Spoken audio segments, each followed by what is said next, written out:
We don't have a great deal of material here. We are working on things, we've been working on things, and we will continue to work on things. I wanted to talk a little bit in the first instance, just to go back over the problem statement and the form of the solution to make sure that for those who haven't been attending these things, to give an idea of where we want to get to and what we're doing. So the problem statement is we want a solution which will support either wholesale or payment versus payment conversion. I'll talk about those in a minute. That will support conversion which is initiated either by the creditor or by the debtor party to a payment, which will allow participants to indicate to each other which currencies their customers' accounts are denominated in, which we don't currently do, but obviously we need to be able to do in order for people to decide whether currency conversion is going to be required or not. And we also want to allow transfers which don't include currency conversion to work exactly as they do now. So just looking through those. First of all, what do we mean by wholesale or payment versus payment conversion? For wholesale conversion, the conversion process itself results in the assignment of funds. So this is essentially where a DFSP wants to buy funds in some other currency from a foreign exchange provider. So that means there's a transfer from the DFSP to the foreign exchange provider in the source currency, a transfer back in the target currency, and that will be stored in the ledger accounts belonging to the DFSP denominated in the target currency. Now, we don't have a requirement for this immediately, but it's something that we wanted to be able to cover because we wanted to manage situations where DFSPs were making these transfers regularly and felt that they could get a better deal by maintaining accounts in target currencies. Payment versus payment, on the other hand, is slightly different, and well, it's considerably different actually, and it's where we expect most of the currency conversion in actual Mojaloop schemes to come from.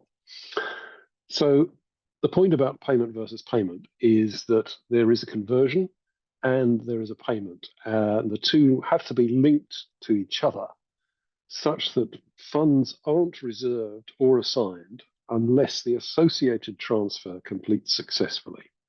So effectively what needs to happen is that the foreign exchange provider, the entity that's actually doing the currency conversion, needs to resign its right to cancel or not otherwise fail to confirm the conversion in the same way as in a Mojaloop scheme now, the debtor party, when it issues a post-transfers request, is saying to the system, I resign all my rights to cancel this now. However it turns out, it's up to you. And that's what will happen with the currency conversion in our scheme. So once a foreign exchange provider accepts a currency conversion, then that currency conversion will succeed if the associated payment succeeds, and it will fail if the associated payment fails. And funds are assigned in a payment versus payment as follows. There's a transfer from the debtor DFSP in the associated transfer to the FXP in the source currency, and a transfer from the FXP to the creditor DFSP in the associated transfer in the target currency. And one of the things that means, which is very important for Mojaloop, is that each of the DFSPs only needs to transact in its home currency. It never needs, although it knows that it may be requiring a currency conversion to take place, it never has to manage or hold funds in any currency other than its own. So we might see them as related to each other using the following formula. If the conversion is a PVP, payment versus payment conversion, then replace the requesting DFSP with the debtor and creditor DFSP for the associated transfer. So now let's look at the messages that we support for FX messages. The currency conversion means that the hub will get two sets of messages, one related to the currency conversion and one to the payment itself. We will also support payment via a reference currency, in which case there will be three sets of messages. One relating to the first currency conversion from the sending currency to the reference currency, one to the second currency conversion from the reference currency to the receiving currency, and one relating to the payment itself, and the payment will be denominated in the reference currency. So these messages are received in different sequences depending on which party is requesting the currency conversion. And each currency conversion request will contain what we call a determining transfer ID field, which is the transaction ID of the payment with which this currency conversion is associated. Oh, I just said that. So let's look at the different sequences, depending on who's requesting the currency conversion. If currency conversion is requested by the debtor party, then what will happen is, first of all, it will issue a request to execute the currency conversion, and that will be completed by the FXP. Don't forget we said that'll be completed subject to the payment succeeding. Then the debtor party will send a request to execute the payment, and the payment will be denominated in the target currency, the currency which the creditor DFSP uses. And then the payment will complete. And as a consequence, the currency conversion will complete. If, on the other hand, conversion is requested by the creditor party, the payment will be denominated in the source currency. It will be sent to the recipient, and the recipient will now, in the second step, request to execute the currency conversion.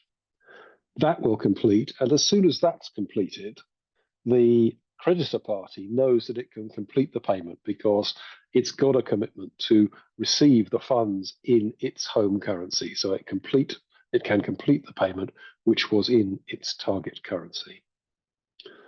And finally, if it goes through a settlement currency, it's a mix of the first two. So you will see from the debtor party request, you will get the first conversion request. Then there will be a request to execute the payment, which will be denominated in the reference currency.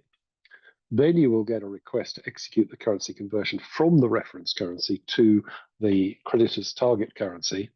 That will complete, and then the payment will complete. So that is how the arrangement of steps will happen. This is fully aligned, we think, with the Mojaloop invariance. The completion of the payment is always the last message in the sequence. The request and complete messages for currency conversion always follow each other directly without an intermediary. And each payment or conversion execution request is stored with the determining transfer's transaction ID attached.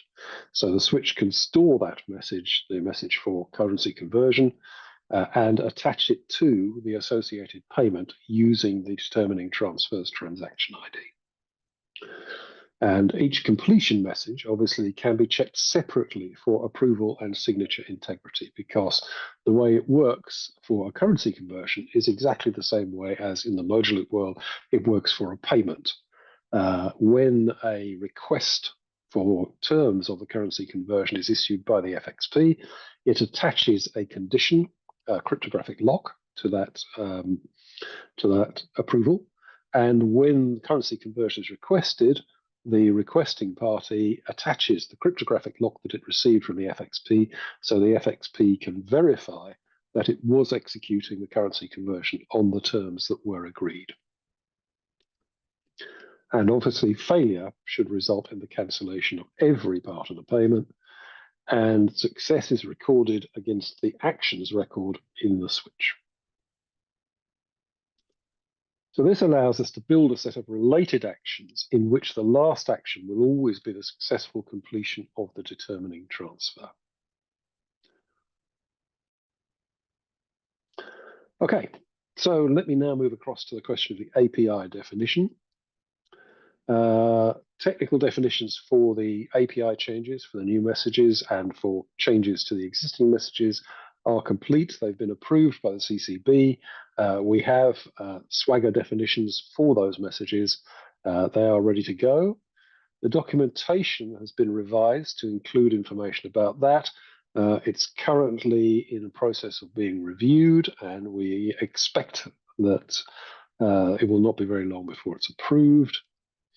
And the API definitions and documentation, of course, are common across the code versions. They are the same for vNow as they will be for vNext. So there won't be any need to have different versions of the API definitions or the documentation for vNext.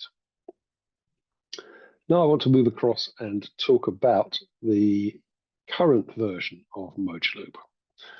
So what have we done this PI? First of all, currency conversion now executes more efficiently than it did before. And as a bonus, so do ordinary payments, which include currency conversion. We've implemented timeout functionality for currency conversion. So currency conversions will now time out if the FXP can't be reached. And of course, as we've said earlier, currency conversion will support inter-scheme. So in the situation, for instance, that we are planning for COMESA, each jurisdictional scheme parties can request currency conversion, but the currency conversion itself will be executed by a single foreign exchange provider, or actually possibly multiple foreign exchange providers, but they will belong to the regional scheme and not to the jurisdictional schemes. And we have needed to introduce new transfer states to support this, and they are awaiting approval from the DA, but we don't envisage a problem there. We now have a full golden path test collection for currency conversion, which includes error conditions. It has to be said that not all the tests are passing yet, but this is just a temporary situation. We are full of confidence. And we've also modified the existing get parties request to return a list of currencies supported by the creditor account.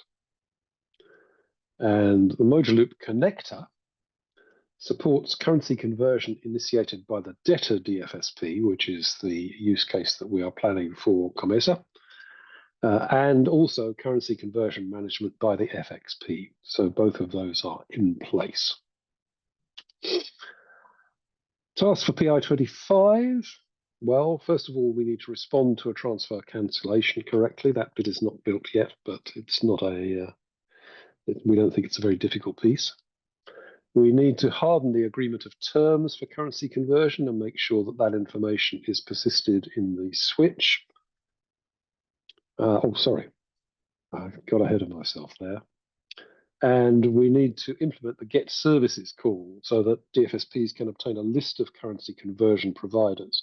And obviously that get services call needs to go across the whole scope of an inter-scheme implementation. Because as I said before, it will not necessarily be the case that all or any of the currency conversion providers are also members of the same scheme as the DFSP, which is asking for currency conversion. So the get services call will need to be able to obtain a list of currency conversion providers across the whole of an inter-scheme,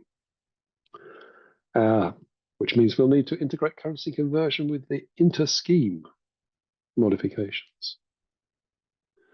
Our objective then is a release version of Mojaloop that supports multiple FXPs, which perform currency conversion initiated by the debtor DFSP and operate in an inter-scheme environment. And we are at present, I'm reliably informed by a highly trained and motivated development team, completely confident of success in that area.